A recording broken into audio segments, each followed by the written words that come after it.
So sorry being late, একটু দেরি হয়ে গেছে আসতে গিয়ে। তবে আমার তো বিশ্বাস ছিল, আমি তো উঠেছি 10টা 25-এ, যদি আমি 12টা পর্যন্ত লেট করতাম, যুবকরা 12টা পর্যন্ত আসতে মাঠে চুপচাপ বসে অপেক্ষা করতাম। যুবকদের ভালোবাসা তো ভেজাল, তো ভালোবাসা ভেজাল, মেয়েদের ভালোবাসা আল্লাহর ভালোবাসাকে তার সন্তুষ্টির ওসিলা হিসেবে কবুল করুন, সকলে পড়া আমিন। আজকে এই প্রোগ্রামে আমরা সবাই বসতে পেরে খুশি না বাজা? চাপায়ের সাউন্ডে সবাই একবার দিল খুলে পড়েন আলহামদুলিল্লাহ। মাইকেল ভাই, এই সাউন্ড একটু ডিফারেন্ট, এটা একটু ডিফারেন্ট, এটা পারফেক্ট আছে, এটাকেও ঠিক করে দেন, এই বারেকটা ঠিক আছে। আপনার সাউন্ড জোস, আপনি আবার দাওয়াত পাবেন, সমস্যা নাই। আল্লাহ আমার প্রিয় ভাইকে দিনের খাদেম হিসেবে কবুল করুন, সকলে পড়া আমিন। আমি আপনাকে আমার ডিমান্ডটা বলি, সাউন্ড হওয়া একটু মোটা, বেস থাকবে পারফেক্ট, যে যুবকদের কথা বুঝতে চুল পরিমাণ কোনো সমস্যা না হয় আজকে মাঠে, ঠিক আছে? আল্লাহ ভাইকে সেই তৌফিক দান করুন, আমরা সকলে জবান করে বলছি আমিন। আপনাদের পোস্টার নাই, পোস্টার দিলে একটু ভালো হতো, পড়তাম, কারণ না পড়লে তো আমার নিজেরও ভালো লাগতো না। মহারাজপুর শেখপাড়া পারফেক্ট, একবার তাহলে পারফেক্ট হচ্ছে মাশাআল্লাহ। যুব সমাজ ও যুগে আজকের প্রোগ্রামটা আয়োজিত।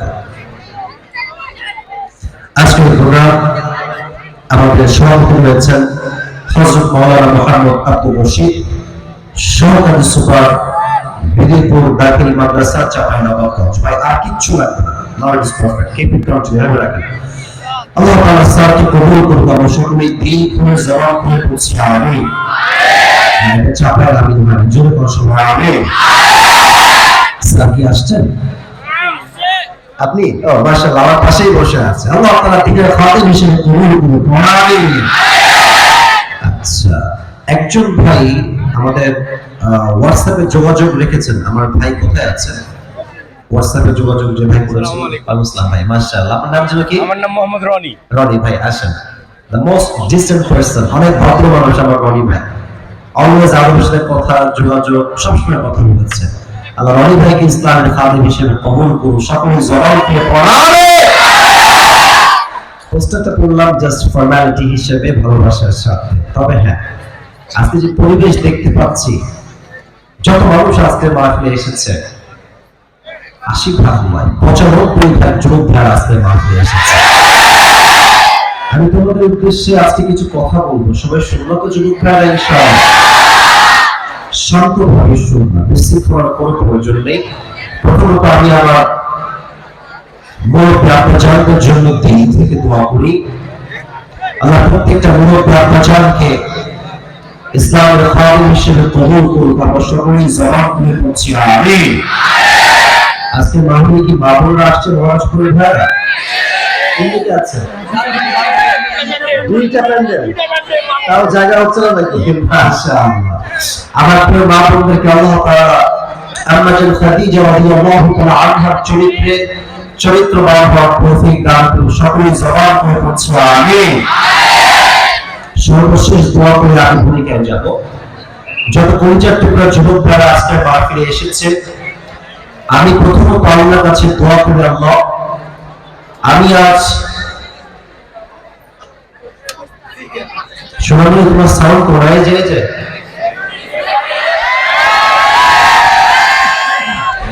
আমি দোয়া করি আল্লাহ আমাকে যে সূরা থেকে তাফসীর পেশ করার আজকে সুযোগ দিবেন, তৌফিক দিবেন, আমি যেন এমন ভাবে হাইলাইট করতে পারি যেন এটা প্রত্যেকটা যুবকের জন্য, মুরব্বীর জন্য, মায়ের জন্য, বোনের জন্য হিদায়াতের ওসিলা হিসেবে কাজ করে, সকলে পড়া আমিন।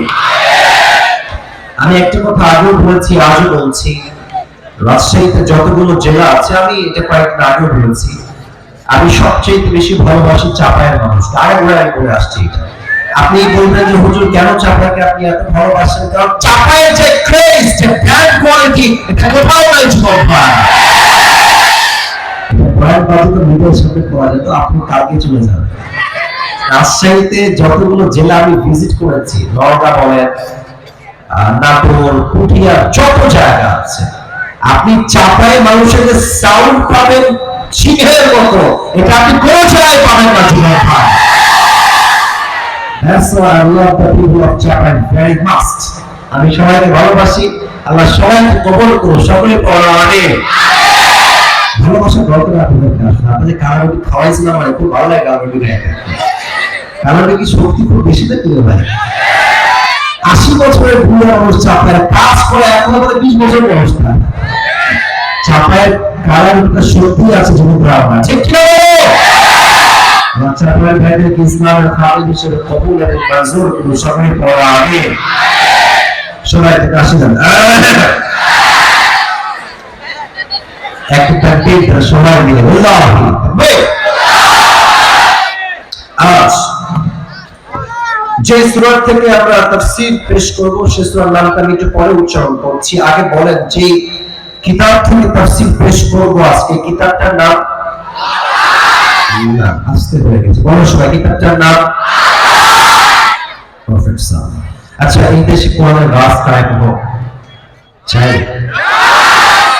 দেখেছেন কথা আগে বুঝে ফেলে চায় না, চাই পুরো দেশটা, সংসদ, পার্লামেন্ট, প্রত্যেকটা এমপি, মন্ত্রী, প্রধানমন্ত্রী সকলে কোরআন দিয়ে দেশ চালা, এটা কি আমরা সবাই চাই?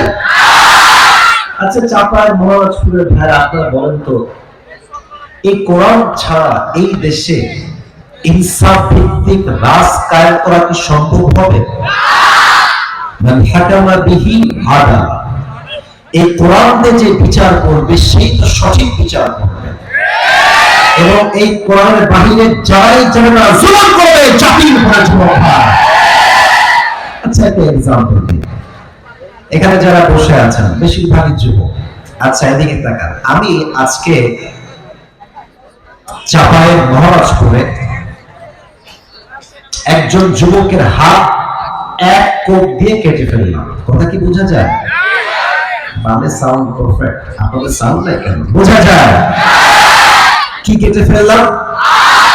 আচ্ছা, অথবা একটা ধ্যান কেটে ফেললাম। বাহ, আচ্ছা।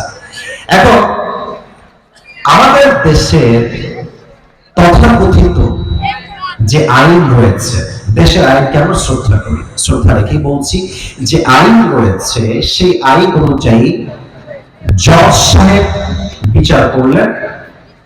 আদালতের বিচার হলো কি, আসিফ হুজুরের একটি পা অথবা একটি হাত কাটার অপরাধে, উনি যেহেতু কেটেছেন একজন যুবকের হাত বা পা, এই অপরাধে ওনাকে কত 1 বছরের জেল দেওয়া হলো আর 1 লক্ষ টাকা জরিমানা করা হলো। আচ্ছা আচ্ছা, যে কোনো জিনিসের ওজন ঠিক আছে কিনা, সমান সমান আছে কিনা, এটা মাপার জন্য আমরা একটা জিনিস ভারী করি, এটার নাম কি বলেন তো সবাই? দাড়ি পাল্লা। মরিচ যে 1 কেজি কিনা, পেঁয়াজ কি 1 কেজি কিনা, দেখবেন এক পাশে দেয় বাটখারা 1 কেজির একটা, আর এক পাশে 1 কেজি পেঁয়াজ দেয়। যখন তোলে যদি উভয় পক্ষ সমান হয়ে যায় তাহলে আমরা বুঝি মরিচটা এখানে 1 কেজি আছে। কথা কি ঠিক আছে? তাহলে কোন জিনিস ইনসাফ ভিত্তিক হচ্ছে কিনা এটা একটা মাপকাঠি হচ্ছে দাড়ি পাল্লা অথবা নিক্তি পাল্লা। আচ্ছা, এবার দেখেন, আমি যে যুবকটার আজকে হাত কেটে ফেলেছি তার হাতটা আপনি 1 পাল্লায় দেন, ডান পাল্লায় দেন, আর বাম পাল্লায় দেন 1 বছরের জেল, অথবা আপনি বাম পাল্লায় দেন 1 লক্ষ টাকা। এখন বাম পাল্লায় আছে 1 লক্ষ টাকা আর এখানে আছে 1 বছরের জেল, এইটা, আর ডানে আছে সেই যুবকটার হাত অথবা পা। যদি আপনি এমনি দাড়ি পাল্লা উঠান, বুঝে বলবেন, না বুঝে একটা কথা বলে না মহারাজপুরের ভাই মাশাআল্লাহ নষ্ট হয়ে যাবে। কিন্তু এই দাড়ি পাল্লা যখন উঠাবেন, এক পাশে 1 বছরের জেল 1 লাখ টাকা, আর একদিকে যুবকের ভাঙ্গা পা, সমান সমান হবে? হ্যাঁ, রাইট আনসার, সমান সমান হবে। আচ্ছা, এই কোরআন কি বলছে? যদি কেউ কারো চোখ উঠায় ফেলে তার চোখ উঠায় ফেলে, যদি কেউ কোনো প্ল্যান ভেঙে দেয় তার প্ল্যান তুমি ভেঙে দাও। চোখের বদলে চোখ, নাকের বদলে নাক, ঠোঁটের বদলে ঠোঁট, হাতের বদলে হাত, পায়ের বদলে পা, চালের বদলে চাল দিতে হবে জীবন ভাই। এবার আসেন, আমি যে যুবকটা ঠ্যাং কেটে দিয়েছি ওর ঠ্যাং নিয়ে আসেন, দেন ডান পাল্লায়, আবার রেখে দেন বাম্পার লাইন, টান দিবেন দেখবেন তিন পাশে সমান সমান হয়ে গেছে। ঠিক আছে, এই কোরআন দিয়ে যে আইন জারি করবে সেই তো ইনসাফ ভিত্তিক আইন জারি করবে। আর এই কোরআন রাজ এই জমিনে কায়েম হবে। আমরা যদি আমার জীবন দিতে হয় তাহলে রক্তকে শহীদ হয়ে আল্লাহর প্রেমে আল্লাহ রাস্তা কায়েম করেছে। যুবক ভাই, এই কোরআন দিয়ে ইনসাফ ভিত্তিক রাষ্ট্র কায়েম করা কি অসম্ভব না সম্ভব? আচ্ছা, সেকেন্ড কথা বলি, এই দেশে ধর্ষণ আছে না? শুনি নাই, আছে না? চাপায়ের এই যে রোডটা, আপনাদের মহানন্দা ব্রিজের যে রোডটা, একটা মেয়ে যদি রাত 1টার সময় হেঁটে যায় রাস্তা দিয়ে, আপনারা মন থেকে বলেন সে কি তার ইজ্জত রক্ষা করতে পারে? আপনি কি 100% কনফার্মলি ইয়েস বলতে পারবেন? ইয়েস বলতে পারবেন? উত্তর হবে যে কোনো যুবক তাকে রেপ করতে পারে। কথা ঠিক আছে কিনা বলেন? আচ্ছা বলেন তো, নবীজির যে শহর, নবীর শহর, শহরের নামটা কি? নবী যে রওজায় আছেন সে শহরটার নাম কি? আমি গিয়েছি মদিনায়, একটা শান্তির শহর, গেলেই মনে হবে আপনার জান্নাতের বাগানে প্রবেশ করেছে। আচ্ছা, আমাদের দেশে একটা ব্র্যান্ড, মানে পুরো পৃথিবীতে ভাইরাল, নাম হচ্ছে আইফোন। নাম শুনছেন না? আরে আইফোন নাম পুরো শুনবো না কেন? কিছু কিছু মেয়ের রুচি এত খারাপ, আইফোন 16 প্রো ম্যাক্স পাওয়ার জন্য অসম্ভব কিছু আমাদেরকে হিদায়াত দান করুন, সবাই পড়াওয়ানি। আমি যখন মদিনায় গেলাম, নবীজির রওজা হচ্ছে ডান দিকে, হাসাহাসি করা যাবে না, মজা করলাম বাট হাসাহাসি করা যাবে না। এই ডান দিকে মদিনার রওজা নবীজি, আমি ঠিক তার সামনে শুয়ে আছি। রাত বাজে প্রায় 11টা। আমার কার্ড, টাকা, আইফোন, মানি ব্যাগ আর একটা এক্সট্রা ফোন, আমার কাছে 2টা ফোন বা 3টা ফোন অলওয়েজ থাকে, কাজের সাথে আমি রাখি। তো এই 2-3টা ফোন আমি সামনে রেখেছি বুকের, টাকা রেখেছি, মানি ব্যাগ রেখেছি, সব আমার বুকের পাশে। আমি ঘুরে গেলাম মদিনায় নবীজির রওজার সামনে, সব কিন্তু ওপেন, পুরোটাই খোলা, যার মন চায় সে নিতে পারবে। আমি হঠাৎ করে ঘুমায় গেলাম, এতটা শান্তির ঘুম আমার আসছে। নিয়ত করেছিলাম তাহাজ্জুদের সময় তাহাজ্জুদটা পড়বো, বাট তাহাজ্জুদটা আমি পড়তে পারি নাই। যখন ফজরের আযান দিয়েছে তখন আমার এক্সাক্ট ওই টাইমে ঘুম ভেঙেছে। আমি ঘুম থেকে উঠে দেখছি আমার আইফোন যেখানে ছিল, টাকা যেখানে ছিল, মানি ব্যাগ যেখানে ছিল, এক্সট্রা ফোন একটু সাইডে রেখেছিলাম, যেখানে যেমন ভাবে রেখে দিয়েছি ঠিক সেখানে সব জিনিসগুলো ওইভাবেই আছে। আচ্ছা, আপনি যদি আমাদের দেশের রেল লাইনে ঘুমান, ট্রেনের জন্য অপেক্ষা করছেন, আপনি তো আন্ডারপ্যান্ট রাখলে আন্ডারপ্যান্টও চুরি করে যাবে, ওটাও থাকবে না। তো আচ্ছা দেখেন, সৌদি আরব এমন একটা দেশ যেই দেশে কোরআনের সব রাজ কায়েম হয় না। সব আদেশ কি কায়েম হয়েছে? সৌদি আরবে এখন কিন্তু ওপেনলি সিনেমা হল শুরু হয়েছে।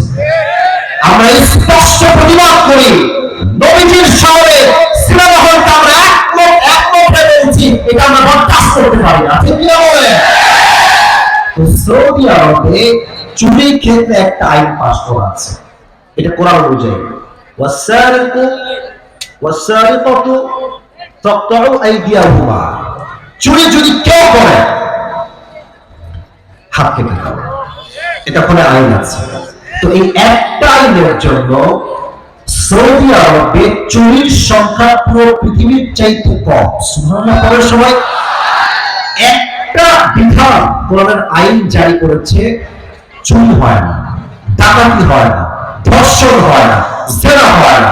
আমার বিশ্বাস নবীর আদর্শের প্রত্যেকটা আইন বিধান, আল্লাহর প্রত্যেকটা আইন বিধান যদি পুরো পৃথিবীতে কায়েম হয়ে যায়, পুরো পৃথিবীর শান্তি সর্বোচ্চ হয়ে যাবে। অতএব ডক্টর ইউনূস সাহেব এসেছেন, প্রধান উপদেষ্টা আপনি আছেন, আপনি এই সমস্ত সিনেমার যারা নির্মাতা, যারা নাটক বানায়, বউকে দিয়ে ব্যবসা করে, এদেরকে উপদেষ্টা বলা চাপার মানুষ কেন প্রফেসর মুসলমান বরদাস্ত করতে পারবে না। কোরআনের রাজ কায়েম করেন। এবং শেষ কথা বলছি সবার জন্য, এটা রিয়াকশন চাই বাঘের মতো। শোনেন, শহীদ আবু সাইদের নাম শুনেছেন না? চাপার সাউন্ড কমে গেছে আমার। শহীদ আবু সাইদ নাম শুনেছেন? শহীদ মুগ্ধ নাম শুনেছেন? আমার হাতের দিক তাকান তো সবাই। এই যে এমনে কে ছিল? শহীদ আবু সাইদ এমনে ছিল। আচ্ছা, চাপার মহারাজপুরের ভাইরা, কথাগুলো একটু ডিপলি বলছি, কোনো ক্রেজ ছাড়া, সাউন্ড ছাড়া, নরমালি। আচ্ছা, শহীদ আবু সাইদ যদি বুকটা পেতে দিল আমার চাপার মহারাজপুরের ভাইরা, একটা পুলিশ চাইলে তাকে বুঝিয়ে সাইডে পাঠাতে পারতো না?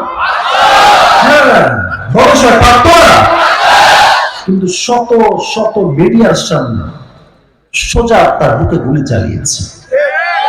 আমার এই হিসাবটা প্রথমে মিলে নেয় যে এত বড় সাহস পুলিশের।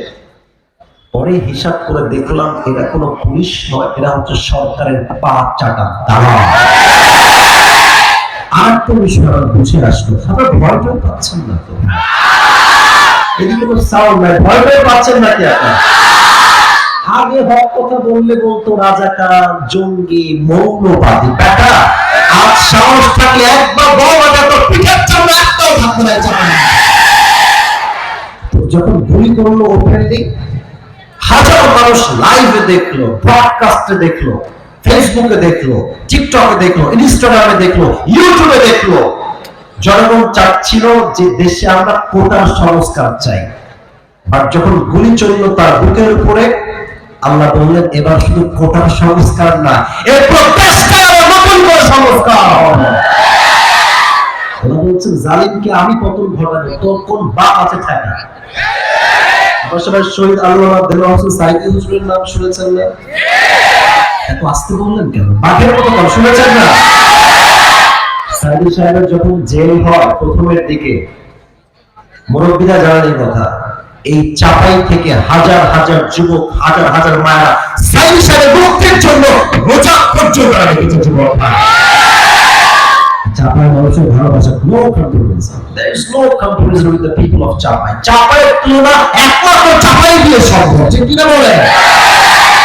উনি বলতেন, আপনারা তো আমার ভূমিকার কথা রাখতে করছেন না নাকি? আমি তাফসীর সামনে করব, আমার কথা কি, ভূমিকার কথা কি বোঝা যায়? যায় যায় যায়। আচ্ছা, সাইদি সাহেব বলতেন যে আমাদেরকে মৌলবাদী বললে আমরা রাগটা করি না। কারণ কি চাপায়ের ভাই, এই মৌলবাদী এই শব্দ আসছে মূল থেকে। কি থেকে আসছে? কথা বলো তোমরা, কি থেকে? উনি বলতেন মূল মানে হচ্ছে কোরআন, মূল মানে হচ্ছে হাদিস, মূল মানে হচ্ছে আল্লাহ তাআলা, মূল মানে হচ্ছে হিজ লাস্ট মেসেঞ্জার মুহাম্মদ সাল্লাল্লাহু আলাইহি ওয়াসাল্লাম। যারা আমাদেরকে মৌলবাদী বলে গালি দাও, তারা হচ্ছে সব আগাবাদী। এবার কর, গাছের গোড়ায় শক্তি বেশি না আগায় শক্তি বেশি? কম না, আগায় শক্তি বেশি না গোড়ায় শক্তি বেশি? গোড়ায় শক্তি বেশি। উনি বলতেন তোমরা তো গাছের আগায়, বাড়াবাড়ি বেশি করিল না, জুলুমবাজি করিল না, ধর্ষণ করিল না, আলেমদেরকে নির্বিচার জেলখানায় বন্দী করো না। বেশি বাড়াবাড়ি করবা, 16 কোটি মানুষ গাছের গোড়ায় একটা ঝাঁকুনি দিবে, মামুর বাড়ি গিয়ে পড়বা, টিভি গিয়েই পড়েছে। অতএব এখান থেকে স্পষ্ট মেসেজ, 2024 সালের আজকে 18 নম্বর, আমি স্পষ্ট ভাষায় বলছি, আগামীতে এই দেশে কোন শরিয়াতচার জালেম শাসক যদি আবার আমাদের ক্ষমতায় বসে আর ডাক যদি আসে, জীবন দিয়ে, রক্ত দিয়ে, শহীদ হয়ে আল্লাহ এই জমিনকে আবার জালেম মুক্ত করতে হবে, ইসলামের রাজ কায়েম করতে হবে, কোরআন রাজ কায়েম করতে হবে, দ্বীনকে কায়েম করতে হবে, জীবন দিতে শহীদ হবে, কারাগার পর্যন্ত হাত তুলে আল্লাহকে দেখায় না।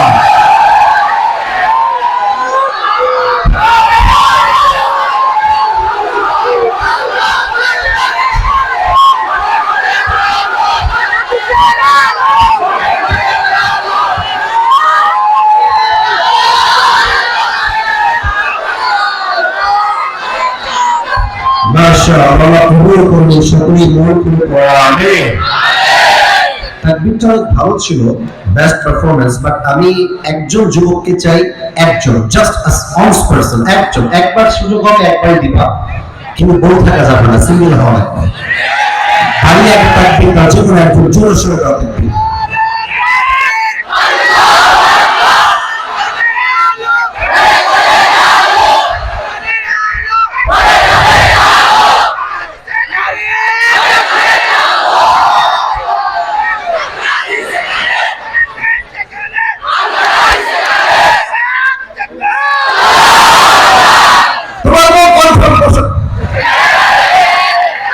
আল্লাহকে দিনদার নেককার বউ দিয়ে দিক, সকলে জবান করে পড়া আমিন।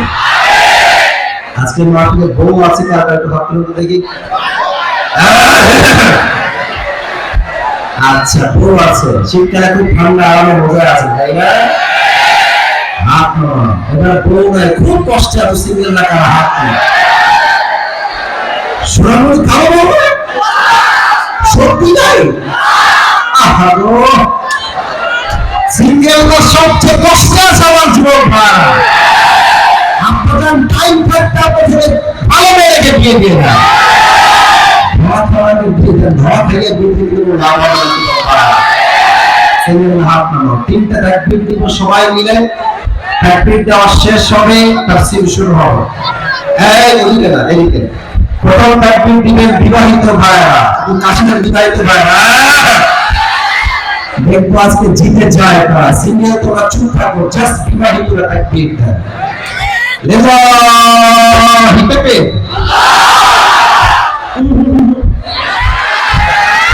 হয় নাই গো, মনে হয় ফেল করে যাবেন আজকে আপনারা। আচ্ছা, সিঙ্গেলরা সবাই একটা, তোমরা কি হেরে যাবা? তোমরা কি পরাজিত হবা? তোমরা কি ফেল হয়ে যাবা? সিঙ্গেল একটা কাশি দাও। লিল্লাহি তাকবীর। বিবাহিতরা fail, I am so sorry. Allah সিঙ্গেলদের তাকবীর কবুল করে পড়া আমিন। আমরা সবাই মিলে এমন জোরে তাকবীর দিবেন, আমি সহ, হুজুর সহ, স্টেজ থেকে আমরা নিচে পড়ে যাব, ঠিক আছে? লিল্লাহি তাকবীর, আল কোরআনের আলো, আল হাদিসের আলো, কোরআন হাদিস যেখানে, আলেম ওলামা যেখানে, চাঁপাইবাসী যেখানে, মহারাজপুরবাসী যেখানে, আল্লাহ আপনারা কবুল করুন, সকলে জবান করে পড়া আমিন। একটা অ্যানাউন্সমেন্ট দিয়ে তাফসীর শুরু করছি। আজ আপনাদের জন্য আমি আমার একটা বিশেষ স্পেশাল গিফট নিয়ে আসছি, নেবেন?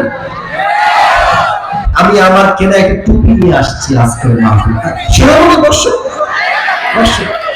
এই টুপিটা জাস্ট একজন পাবে। কে পাবে বলে দিচ্ছি, বসো এখন, বসো। যেই যুবক আজকের তাফসীরটা শেষ পর্যন্ত শুনবে, বুঝবে এবং শেষে গিয়ে বলতে পারবে, তাকে এই টুপিটা আমি সম্মানের সঙ্গে প্রদান করব অ্যাজ এ গিফট। নেবেন তো ইনশাআল্লাহ? मेरे दोस्त ये नसीब की बात है, हर किसी को मिलने वाला नहीं है, सिर्फ एक इंसान को मिलेगा, सिर्फ एक इंसान। জীবন একজন পাবে, রেডি হয়ে যান যদি পেতে চান, এখন থেকে মনোযোগ পায় না। গার্লফ্রেন্ডের কথা ভুলে যাও, পাশের মনোযোগ দাও যুবক ভাই, ঠিক আছে কিনা বল? শুনে আসতে না, শেষ তাকবীর দেন সবাই, লিল্লাহি তাকবীর। আজ কোরআন থেকে যে সূরা তাফসীর আমরা পেশ করব, এই সূরাটার নাম হচ্ছে মজার সময় মজা, সিরিয়াস করে সিরিয়াস হও। সবসময় মজা করলে ব্যক্তিত্ব নষ্ট হয়ে যাবে। ব্যক্তিত্ব মেইনটেইন করে কথা বলেন, হাসাহাসি করবেন, জল উৎস নো প্রবলেম এট অল। এদিকে তাকান। আজ কোরআন থেকে আমরা যে সূরা তাফসীর পেশ করব, সূরাটার নাম হচ্ছে সূরাতুত তাকাতুর। বলো সবাই সূরাটার নাম। না, এটা চাপড়ার সাউন্ড হয় না। সূরাটার নাম কি? তাকাতুর। এটা হচ্ছে কোরআনুল কারীমের বাংলা। এটা মুশকিল লিখে দিচ্ছি, একদম চুপ করে থাকো বাবুরা। এটা হচ্ছে কোরআনুল কারীমের এমন একটি সূরা যেটি মাক্কি সূরা। বলেন সবাই, কি সূরা? এটা হচ্ছে কোরআনের সংখ্যা অনুযায়ী 102 নম্বর সূরা। মাথায় রেখে দেন, কাজ আসবে পরে। 100 কত নম্বর সূরা? এই সূরা মোট রুকু সংখ্যা হচ্ছে একটা। চাপায় ভাই, কয়টা? এই সূরা on an average আয়াত সংখ্যা হচ্ছে মোট 8টা। বলেন সবাই, কয়টা? এটা রয়েছে 30 নাম্বার পারা। কত নাম্বার পারা? আমি একটু রিপিট করে আপনারা জবাব দেন। কত নাম্বার পারা? হ্যাঁ, একটু জোরে না, বাঘের মতো না বলবেন। কত নাম্বার পারা? সূরার নাম কি গো? এই সূরাটা 100 কয় নাম্বার সূরা? এই সূরার রুকু সংখ্যা মোট কয়টা? এটা কি মাদানী সূরা না মাক্কি সূরা? এই সূরার আয়াত সংখ্যা মোট কয়টা? বলেন সবাই, মারহাবা। ইমাম সালাউল্লাহ তালিপাতি রাহমাতুল্লাহ আলাইহি লিখেছেন তার কিতাবে, যদি কেউ কোন আয়াত কিংবা কোন সূরার তাফসীর পেশ করতে চায়, তাকে মোট 5টি বিষয় মাস্ট বি মেনশন করতে হবে। 5টি বিষয় কথা না বললে তাফসীর সম্পূর্ণ হবে না। 1, রাইট প্রনাউন্সিয়েশন, সঠিক উচ্চারণে তেলাওয়াত, শুদ্ধ তেলাওয়াত।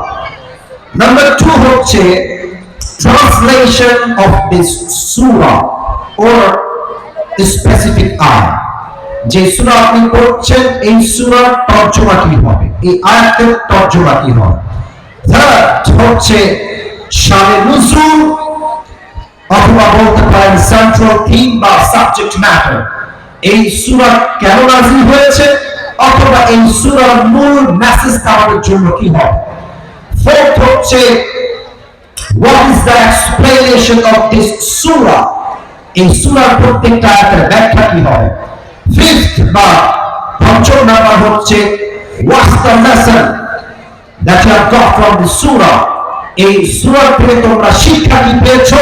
এটা না জানলে সূরার তাফসীর কখনো সম্পূর্ণ হবে না। ঠিক কি বলেন ভাই? আমরা প্রথম অংশে যাচ্ছি, সঠিক তেলাওয়াত। আমি তেলাওয়াত করছি। আউযু বিল্লাহি মিনাশ শাইতানির রাজীম। বিসমিল্লাহির রাহমানির রাহিম।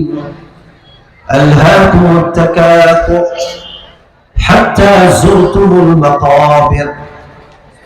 كلا سوف تعلمون ثم كلا سوف تعلمون كلا لو تعلمون علم اليقين لترون الجحيم ثم لترونها عين اليقين ثم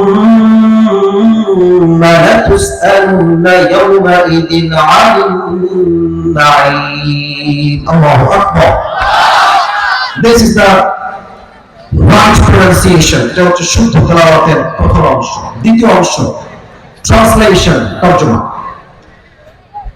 আলহাকুমুত তাকাসুর, Allah says in this ayah, desire to having a lot distracted you. Allah তাআলা বলছেন অতিরিক্ত চাহিদা তোমাকে পথভ্রষ্ট করে দিয়েছে। হাত্তা যুরতুমুল মাকাবির, এটা শেষ হবে না ততক্ষণ পর্যন্ত until you enter in your grave. কবরে যাওয়ার পরে বুঝবেন পুরো দুনিয়ার জীবনটাই ছিল লালসা আর ক্ষোভা। ঠিক কি বলেন? কাল্লা সাউফা তা'লামুন, when you will enter in the grave, then you will know very soon. thumma kalla sawfa ta'lamun, and then you will know very soon. কবরে যাওয়ার পরে আপনারা ফেস করার পর তুমি বুঝবা, অচিরেই বুঝবা দুনিয়ার জীবনটা আসলে কি ছিল।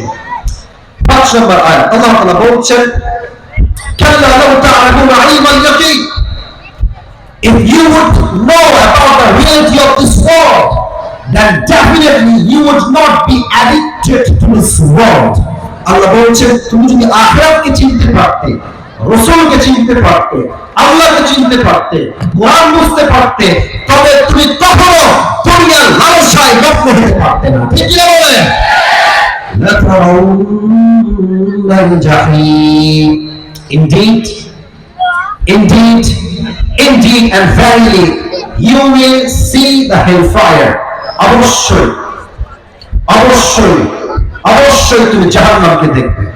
ثم لترونها عين اليقين, and then you will see the hellfire with the eye of certainty.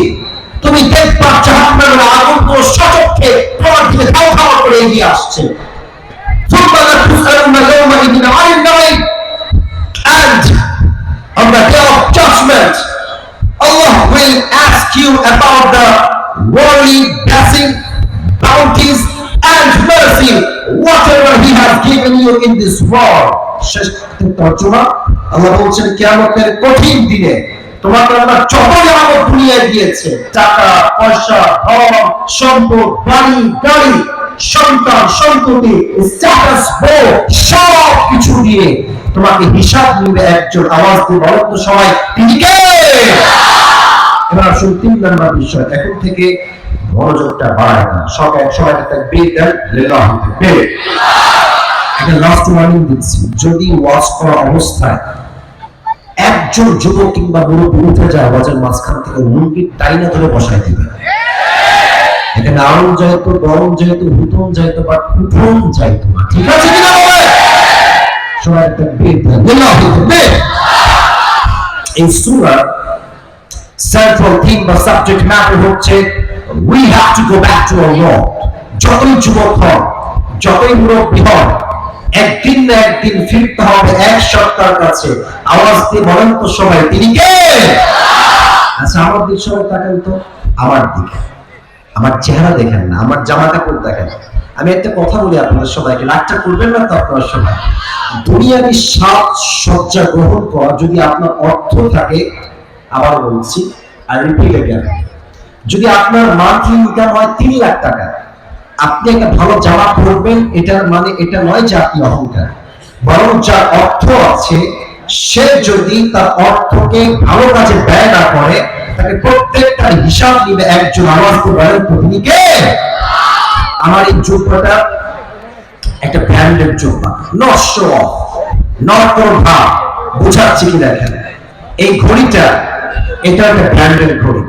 আমি যেই ওয়েস্ট কোট অথবা কোটি পরে আছি, এটাও খুব এক্সপেন্সিভ ব্র্যান্ডেড। টুপিটা পাকিস্তান থেকে নিয়ে আসছি, চশমা একটা ব্র্যান্ডেড চশমা পরে আছে। আচ্ছা বলেন তো, এই যে এত সাজ সজ্জা, কাপড় চোপড়, ব্র্যান্ড ব্র্যান্ড ব্র্যান্ড, কখনো যাওয়ার পরে কোনো ব্র্যান্ড কি কাজে আসবে? এত আসতে কেন? কোন কাজে আসবে? আচ্ছা বলেন তো, এই যে রূপের বয়, এটা অফকোর্স লাগবে না। এই যে রূপের বয়, মেয়েরা তো রূপের বয়ে থাকলে অহংকার আর বাঁচে না এরা।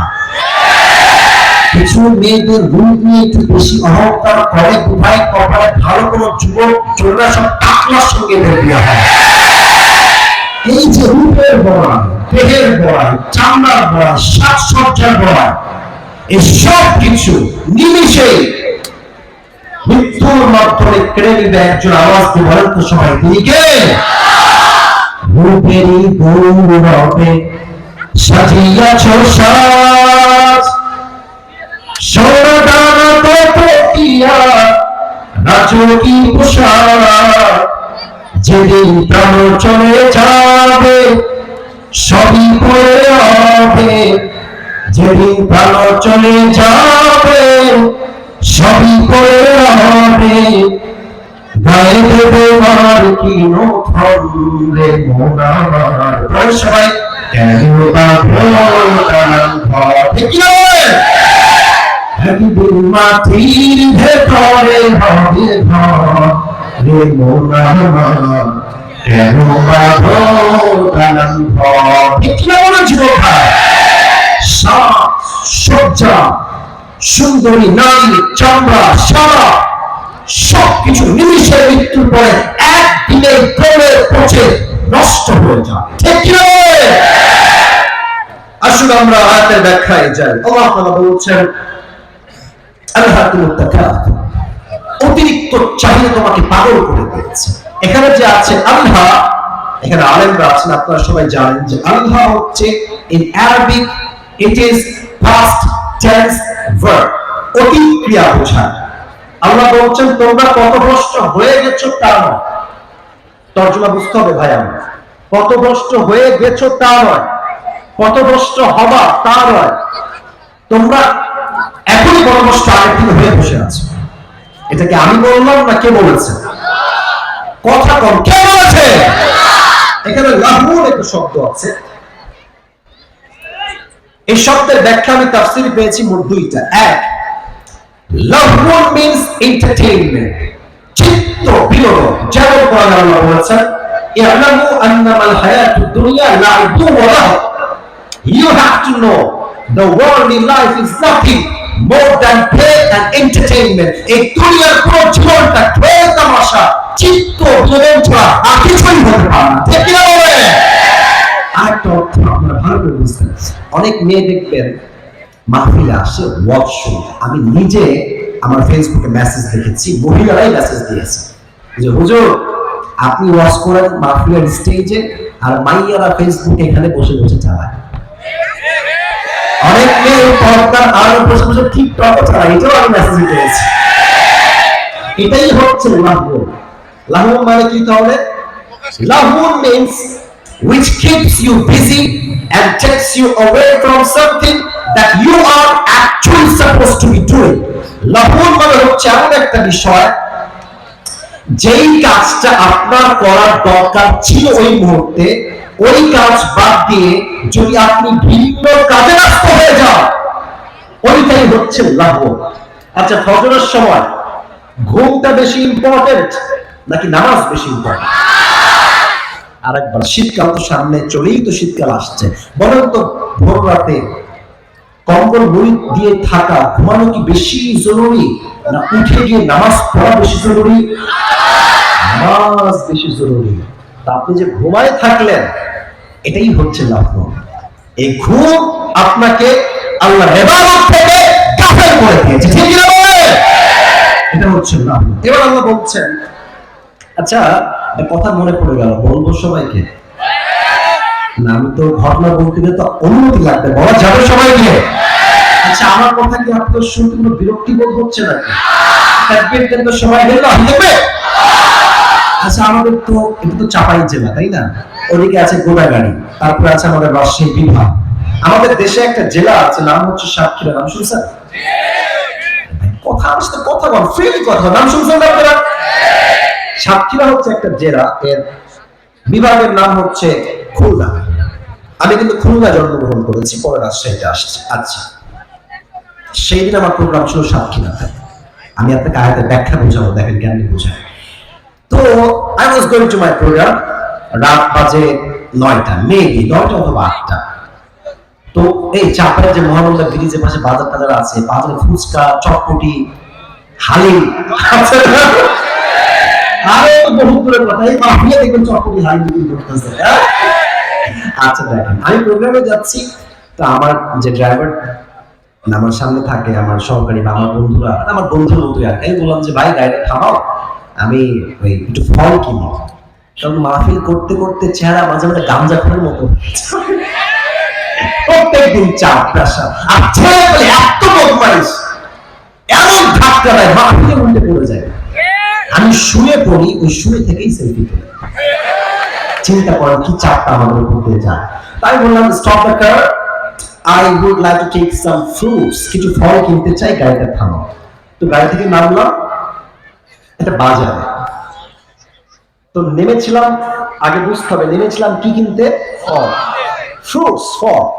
নেমে দেখছি বাপরে কি সুন্দর ফুচকা গো, চটপটি গো, হালিম গো, অনেকদিন খাই নাই, সত্যি কথা অনেকদিন খাই নাই। তো আমি বললাম যান গোস্তের কি মারি আসেন, গরুর টানেন, মুরগির টানেন, সব খাইছে, একবারে পেট ফুলে গেছে। ওমা, খেয়ে গাড়িতে উঠে গেছি, যাচ্ছি আমার প্রোগ্রামে। ইন দ্য মিন টাইম মাথায় আসছে কি বে, আমি নামলাম কেন, কি কিনলাম বে? আচ্ছা বলেন তো, নেমেছিলাম কি কিনতে? আর খাইলাম চটপটি, ফুচকা, গোস্তের কিমা। এখন দেখেন নেমেছিলাম ফল কিনতে, খেয়ে আসলাম চটপটি ফুচকা, যা শরীরের জন্য একচুয়ালি ভালো না আনবে না। মূল মেসেজে আসেন, দুনিয়া এসেছিলেন ব্যবসার জন্য নয়, টাকা কামানোর জন্য নয়, দুনিয়া আসছেন চাকরির জন্য নয়, দুনিয়া আসছেন উদ্দেশ্য একটা, আখিরাত কামাই করবার দুনিয়া আপনি আসছেন। টাকা পেয়ে, বাড়ি পেয়ে, সম্পত্তি পেয়ে, জমির মালিক হয়ে, দোকানের মালিক হয়ে, বউ পেয়ে, মা পেয়ে, সন্তান পেয়ে, গার্লফ্রেন্ডকে পেয়ে আপনি আপনার রব, আপনার রসুল সবাইকে ভুলে দিয়েছেন। ঠিক কি বলে? দিস ইজ কল্ড লাভ। এটাই হচ্ছে এই শব্দের ব্যাখ্যা। এবার আল্লাহ বলছেন, শোনো, তোমরা যে ব্যাকুল হয়ে গিয়েছো, তোমরা যে গাফেল হয়ে গিয়েছো, এই গাফেল কি করেছে? এটা হচ্ছে তাকাতুর। এই তাকাতুর শব্দের তাফসীর হচ্ছে মোট 4টা। এক, অতিরিক্ত চাহিদা। আচ্ছা, আমার কিন্তু একটা আওয়াজের বাইক আছে, অনেক আগে কিনেছিলাম, একটু শো অফ করলাম, একটু ভাবলাম বাদ করবেন না। তো এখানে অনেক যুবক আছে, তোমাদের ডায়াল 18 হয়তো বা আছে, অথবা পালসার আছে, অ্যাপাসি আছে, এফজেড আছে, পালসার আছে না? কারো আছে না? আচ্ছা, দেখবা জান ডায়াল 18 আছে, তার লাগবে পালসার। যারা আছে পালসার তার লাগবে এফজেড বা ফেজার। যারা আছে ফেজার তার লাগবে R15 ভার্সন 4। আচ্ছা, R15 হয়ে গেছে, এখন লাগবে আবার একটা কার হয়ে গেছে, এখন লাগবে আমার BMW রোলস রয়েস মার্সিডিজ ব্র্যান্ডের কার।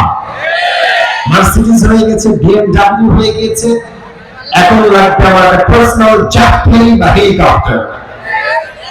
যা আছে তার চেয়ে অধিক চাওয়া, এটা হচ্ছে তাকাতুর। 1 নম্বর ব্যাখ্যা।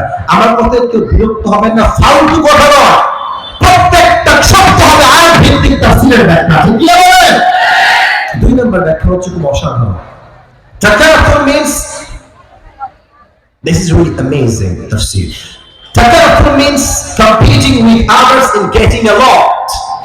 এক বন্ধুর আছে একটা গার্লফ্রেন্ড, আমার লাগবে আরো 4টা গার্লফ্রেন্ড। আর কিছু লুচ্চা বন্ধু আছে, দেখবা নিজে প্রেম করে, তুই কর, তুই জাহান্নামে একা যা, আমাকে কান্না সৃষ্টি করে বান্ধবের বাচ্চা বান্ধব। এই বন্ধু তোমার গার্লফ্রেন্ড নাই, তোমার জীবন তো কোনো জীবনই না। আর যার গার্লফ্রেন্ড আছে, আমার থেকে লিখে নাও সময় করবে, ওর জীবনটা আজও জাহান্নাম, নেক্সটটাও জাহান্নাম। ঠিক কি না বলো? অন্যের সঙ্গে তাল মিলিয়ে চাহিদা কর, বিশেষ করে মেয়েরা একটু বেশি করে এটা। স্বামী আসছে, বেচারা কাজ করে বাসে, আসছে রাত 12টার সময়, ক্লান্ত, চাপায়ের লোক তো কর্ম পরিশ্রমী মানুষ। আমরা এসে বলছি, জানো পাশের বাসার ভাবিকে ওনার স্বামী কালকে 12,000 টাকা দিয়ে শাড়ি কিনে দিয়েছি গো। উদ্দেশ্য কিন্তু গল্প, উদ্দেশ্য তুমি কি আমাকে দিবা না গো? এরকম বউ বাংলাদেশে আছে না? স্বামী আসছে, স্বামী নিজেই ভিখারি, ওর স্যান্ডেল ছিঁড়া, ওর গেঞ্জি ছিঁড়া, ওর শার্ট ছিঁড়া, ওর পাঞ্জাবিটাও ছিঁড়া। তো বলছে, জানো তুমি কি শুনেছো আইফোন 16 প্রো ম্যাক্স লঞ্চ হয়েছে? আসল উদ্দেশ্য খবর দেওয়া নয়, हमें कब मिलेगा ये आईफोन 16 प्रो मैक्स, मुझे बता दो ये। ঠিক আছে কি না বলে? চাহিদা ওর আছে, আমার লাগবে। আচ্ছা, এই এলাকায় বিয়ে হয় না? নাউজুবিল্লাহ, তো আসতে কয় কেন? বিয়ে আপনারা আসছেন ওইদিকে, বিয়ে হয় না? হয় না? বিয়েতে কিন্তু আজকাল দেখবেন দাড়িওয়ালা যুবক, দাড়িওয়ালা মুরব্বী, ডিজে বক্স ছাড়া বিয়ে নাকি হয় না। আর যেই বাপ গান বাজাচ্ছে, দেখবেন যে মুরব্বী দাড়ি পেকে গেছে, এক পা অলরেডি কবরে ঢুকে গেছে, তো বলতে মুরব্বী ডিজে গান কেন? বলছি, বাবা একটা মেয়ের বিয়ে না দিলে কেমন লাগে বলো? এগুলো সব উপরে ফিটফাট, ভেতরে পুরোটাই সরল খাওয়া যুবক। তো দেখবেন এক এলাকার বাড়িতে বিয়ে হয়েছে, 2টা ডিজে বক্স ছিল। এখন আরেক মুরব্বী বলছে, এটা তো কিছুই না, আমার বেবি বিয়ে যখন দিবে তখন দেখবি কমপক্ষে 10টা ডিজে বক্স আমি সাউন্ড বাজাবো। অন্যের সঙ্গে চাহিদা কম্পিটিশন করে আগ বাড়িয়ে যাওয়া। 2 নাম্বার ব্যাখ্যা। 3, তাকাতুর means taking pride in having more. যত আছে যার, তার অহংকার তত বেশি। চাপায় দেখবেন কিছু R15 আছে, এই পেছনে একটা কেমন ভুট ভুট ভুট সাউন্ডের নাম কি গো? সাউন্ড দিয়ে দেয়। এমন সাউন্ড, মেয়েরা যখন রাস্তা দিয়ে যায় বলে দেখ গাঞ্জা করে একটা আসতেছে। আর এই যে বেড়া চালায় ওর তো ভাবই আলাদা। চলছে শীতকাল, দেখবেন চেইন পড়েছে একটা, চুল দেখবেন এই পাশে নাই, এই পাশে মাঝখানে একদম সজানোর মতো, এটা তার মধ্যে ঘোড়ার কাটুন, ঠিক আছে না? চলছে শীতকাল, মুরব্বী চাদর মুড়িতেও ফুল পায় না। ও দেখবেন শীতকালে এভাবে শার্টের বোতাম খুলে মাল একটা আসতেছে। আর কি বলবো, দুঃখের কথা, চাপায়ের মহারাজপুরের ভাইরা এই গাঞ্জা খাওয়াকেই মেয়েদের পছন্দ হয়।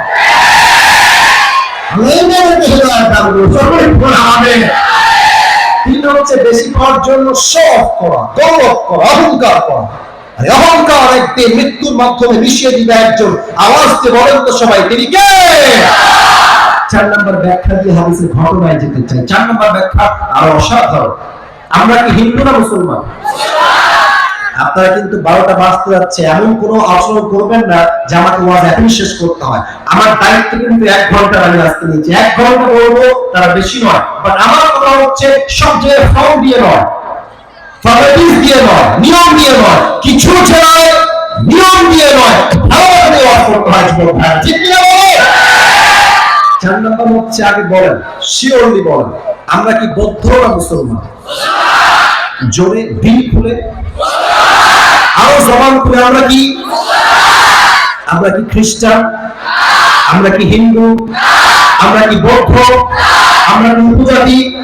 আমরা সবাই কি মুসলমান? পরিচয় ভুলবেন না, পরিচয় ভুলবেন না। পরিচয় দিবেন না যে আমি আহলে হাদিস করি, পরিচয় দিবেন না যে আমি হানাফি মাযহাব অনুসরণ করি, পরিচয় দিবেন আমি কওমি মাদ্রাসায় পড়ি, পরিচয় দিবেন আমি জামাত ইসলাম করি, আওয়ামী লীগ করি, বিএনপি করি। আপনার প্রথম পরিচয় আমি মুসলমান ঘরের সন্তান। আমাদের উপরে জাতির পিতাকে 5 আগস্ট আগে চাপাও দেওয়া হয়েছে না। আপনার কথা বুঝলে ঠিক জোরে বলতেন, তাও বোঝেন না কোন। আমি স্পষ্ট ভাষায় বলছি, আজকে চাপায়ের মাটিতে তাফসীরের বাজার মনে পড়ে গেলে কথাটা বলতাম না। মুসলমানদের জাতির পিতা বঙ্গবন্ধু নয়, মুসলমানদের জাতির পিতা ইব্রাহিম আলাইহিস সালাম। বলতে কোনো ভয় আছে আপনাদের? বাংলাদেশ আপনি যেখানেই যাবেন বঙ্গবন্ধু, খালি বঙ্গবন্ধু। এখন যেটা কথা মনে পড়ে গেল বলা যাবে না, আপনার রাগটা করবেন, দৌড় না, বলবো না, বলা যাবে যাবে যাবে যাবে। বঙ্গবন্ধুর নাম কেন তারা কায়েম করেছে দেখেন। 1 লোক, ওই প্রেম সাথে শুনলাম সেদিন, ওই 1 লোক বিদেশ থেকে আসছে চট্টগ্রাম। কোন জেলা? আমি আমার ভাষায় বলছি, বলুন তো কোন গ্রাম? তো ল্যান্ড করে he was coming back to Dhaka আসছে। এসে দেখছে যে চট্টগ্রামের রাস্তায় বিশাল বড় একটা টানেল, অনেক বড় একটা টানেল। তো বিদেশি বলছে, এই ভাই, what is the name of this tunnel? এটার নাম কি? তো দেশের লোক বলছে, ভাই, the name of this tunnel is Bangabandhu tunnel. এটার নাম কি টানেল? কথা বলেন, কি টানেল? বলছে, wow, looking like a wow, অনেক ভালো, লেটস গো টু ঢাকা। ঢাকায় চলো। ঢাকায় আসছে। ঢাকায় এসে দেখছে আজব কারবার, বিশাল লম্বা লম্বা উঁচু উঁচু ফ্ল্যাট, অনেক বড় বড় ফ্ল্যাট। আরে ভাই, এই জায়গার নাম কি? তো বলছে, এই জায়গার নাম হচ্ছে Bangabandhu avenue. Excellent, fabulous, genius, অনেক সুন্দর, লেটস গো অ্যাহেড, সামনে আগায় চলো। সামনে এগিয়ে দেখছে বিশাল লম্বা একটা খাম্বা। কিবা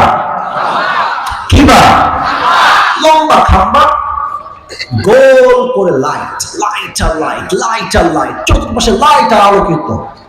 what is the name of this place? না, এই জায়গার নাম কি?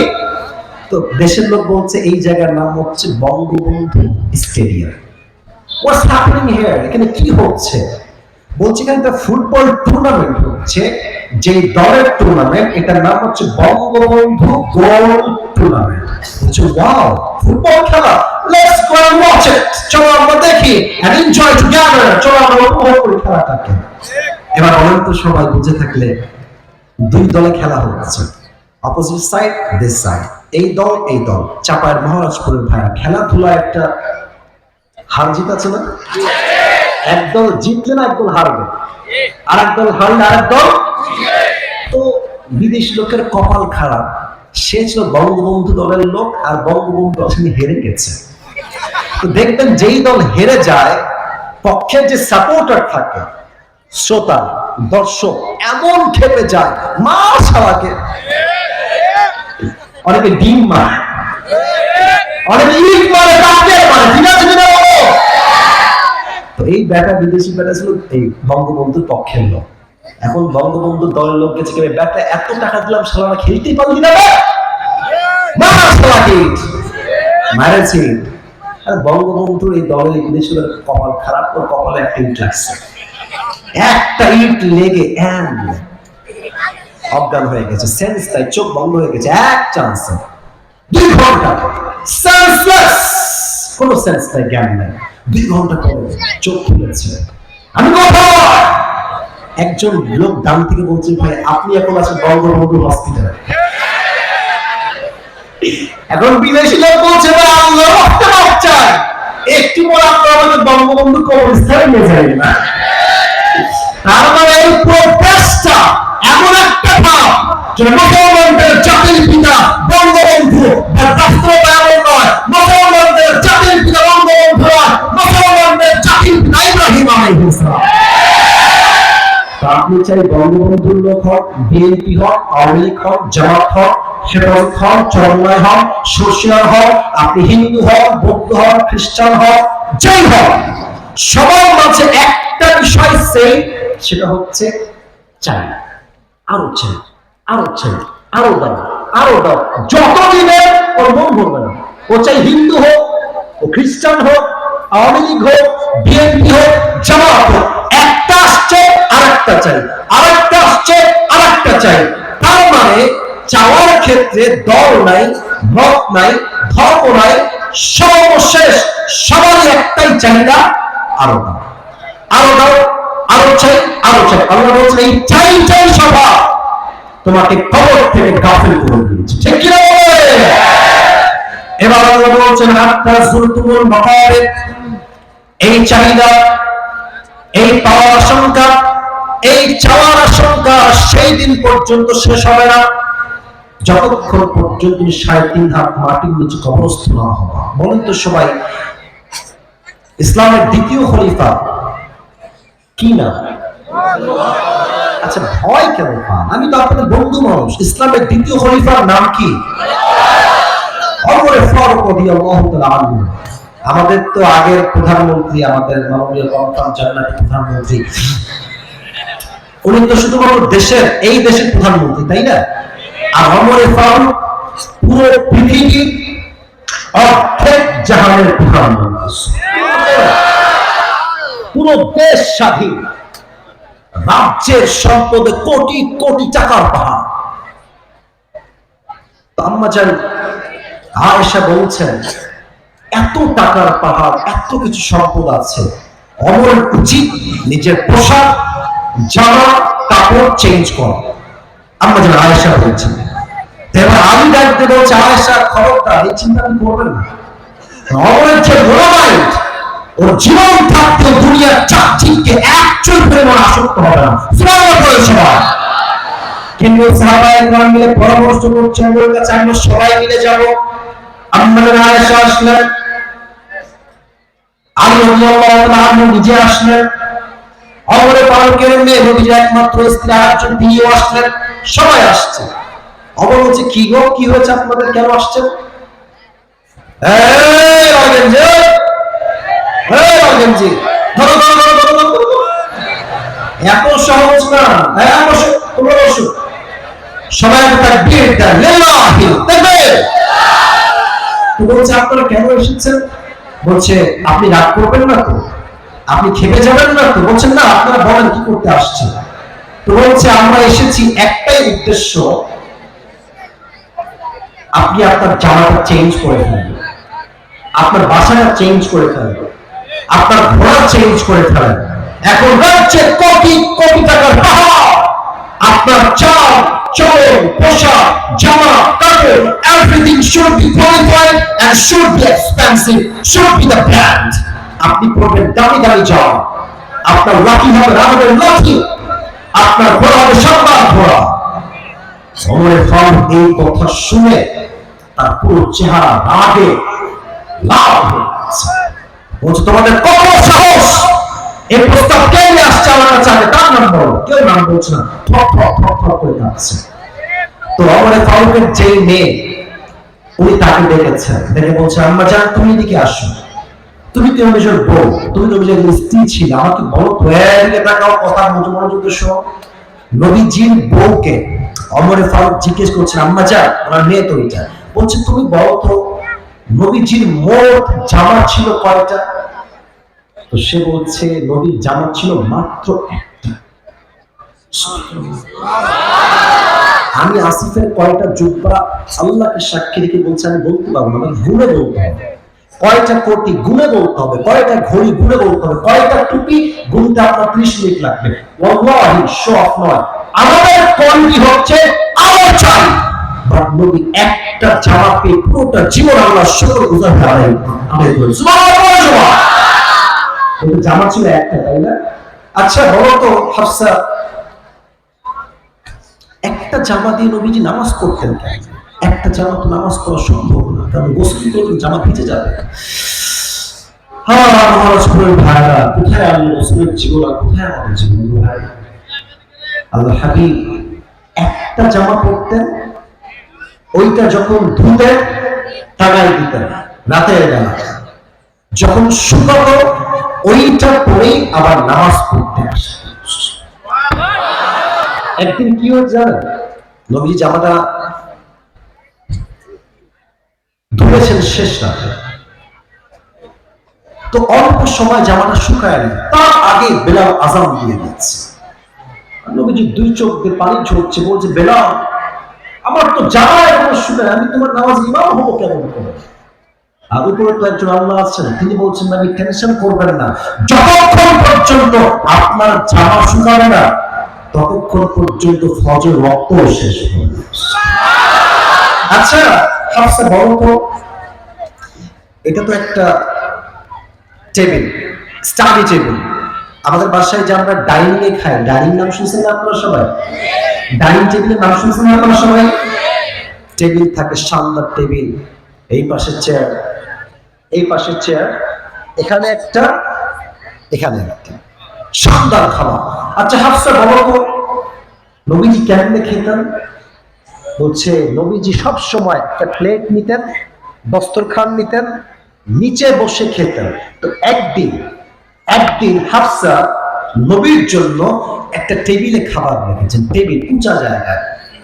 নবীজি এসে রাগান্বিত, এই হাফসা খাবার তো উঁচাই গেল, আমি আল্লাহর গোলাম, আমি আল্লাহর দাস, আমি অহংকারের সঙ্গে চেয়ারে বসে নয় আল্লাহর জমিনে বসে দস্তরখান খেতে চাই, আমি খাবারটা নামাই। আচ্ছা হাফসা বলো তো আমার নবীর চলাফেরা কেমন ছিল? বলছে ইয়া আমিরুল মুমিনিন আব্বাজান, নবী যখনই হাঁটতেন তার চোখ অলওয়েজ থাকতো নিচের দিকে, আর সিনাটা অলওয়েজ এভাবে থাকতো চাপানো। গৌরব নয়, বিনয়ের সাথে হাঁটতেন। দেখে মনে হতো একজন অভাবী মানুষ বা বিনয়ের সাথে এমন ভাবে চলছেন যার লাইফে, যা বিনয়ে দুনিয়ার কোন চুল পরিমাণ কোনো মায়া ভাব আসক্তি বাস করে না। আমার নবী যদি নতুন জামা না পরে, ভালো জায়গায় খাবার না খায়, ভালো জামা না পরে, তো আমি আমার নবীর আদর্শের একজন মানুষ হয়ে আমি দুনিয়ার চাকচিক্যে কেমন করে রক্ত হব? আমার বক্তব্য একটা, নবী যেমন ছিলেন আমি অমর কেমন হব, তার বিনিময়ে আল্লাহ তাআলা আমাকে জান্নাতে নবীর সঙ্গে দাঁড় করায় দিবেন। সুবহানাল্লাহ। চাহিদা করেন, কবরে যাওয়ার পরে চাহিদার বাস্তবতা বুঝে আসবে। আচ্ছা একটা প্রশ্ন করবো, উত্তর কি ভুল দেবেন, আমি বুঝে গেছি আগে থেকেই। কবরে প্রশ্ন হবে কয়টা? কবরে মোট প্রশ্ন হবে 4টা। আমি বলছি সমস্যা নেই, ভুল ধরার উদ্দেশ্য না। প্রথম প্রশ্ন আমি বলছি, উত্তর দিবেন আপনারা।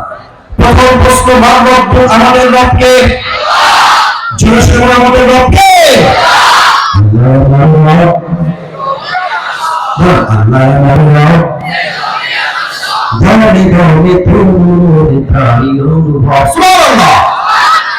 পর দুনিয়াতে আমি যেদিকে তাকাই অথই নিয়ামতে ডুবে আছি সবাই পাখালির কণ্ঠে শুনি তাসবিহ কর তসবিহ কর পর আল্লাহ এই নবী আমার সব দাওনে দাওনে তোমরে তামিরুর ভাই সুবহানাল্লাহ।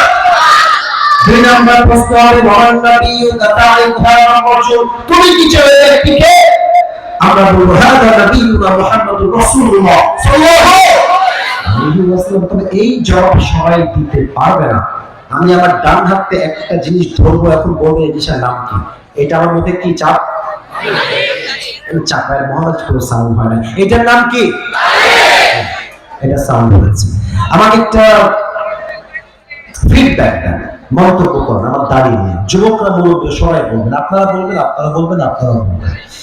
দাড়ি দেখে কি আমাকে, আমি একটু ঘেমে গেছি, ঘামটা মুছে ফেলি। দাড়ি দেখে কি আমাকে আনস্মার্ট লাগতেছে নাকি ভাই? আরে यार बात तो करो, আনস্মার্ট লাগতেছে? Am I looking unqualified? Am I looking unsmart? Am I looking cat? Am I looking unprofessional? No. আমার তো বিশ্বাস যে দাড়ি রাখে চাপের নবী সুন্নাহ অনুযায়ী সে কাপুরুষের বাচ্চা সে সিংহের বাচ্চা হয় ভাই। এই দাড়ি রাখলে অনেক মেয়েদের চুলকানি হয়, বলে যে দাড়িওয়ালা আমার পছন্দ না, একটু সমস্যা আছে। আর যুবক বলে হুজুর বিয়ে করলেই দাড়ি রাখবো। আসলে হুজুর বিয়ে করতে গেলে দাড়ি থাকলে মেয়েরা বিয়ে করতে চায় না। আরে বলে তোর কথা এইটা কেন হবে রে?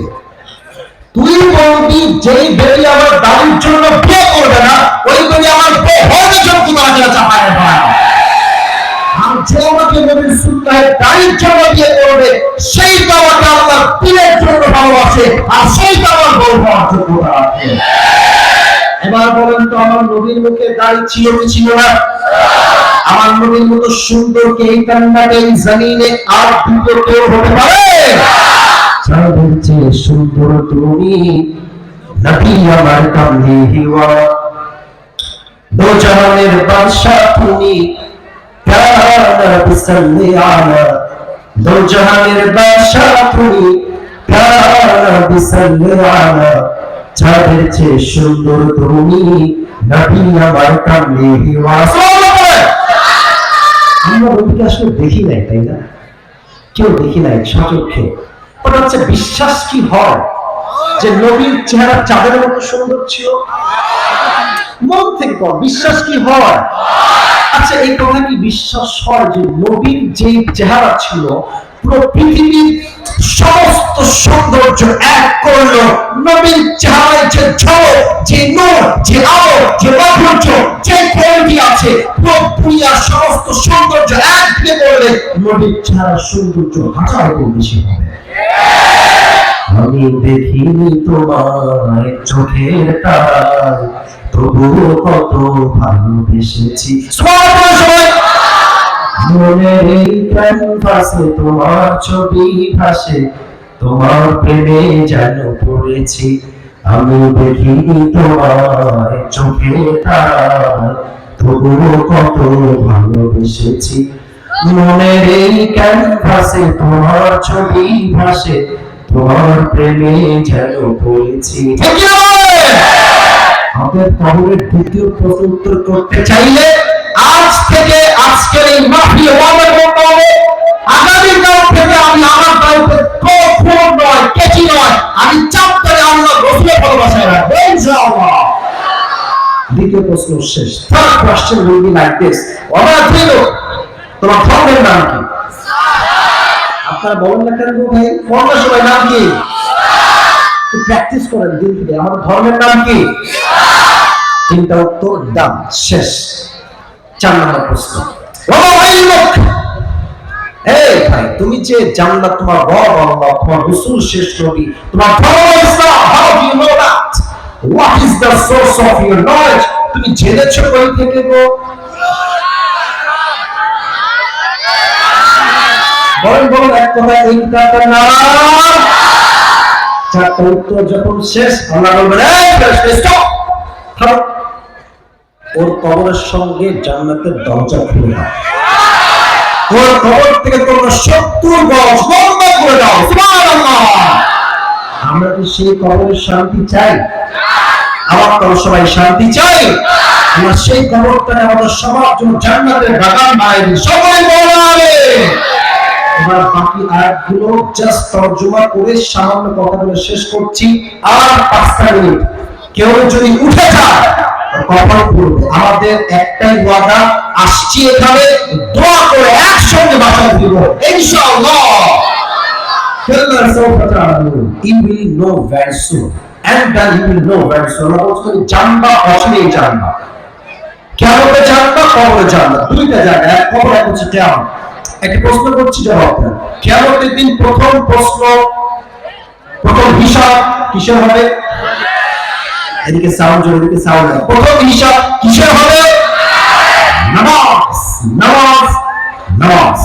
নামাজ নাই যা ইমানদারিতা, নামাজ নাই যা মুসলিম হিসেবে পরিচয় দেওয়ার কোন অধিকার তার নাই। ঠিক কি না?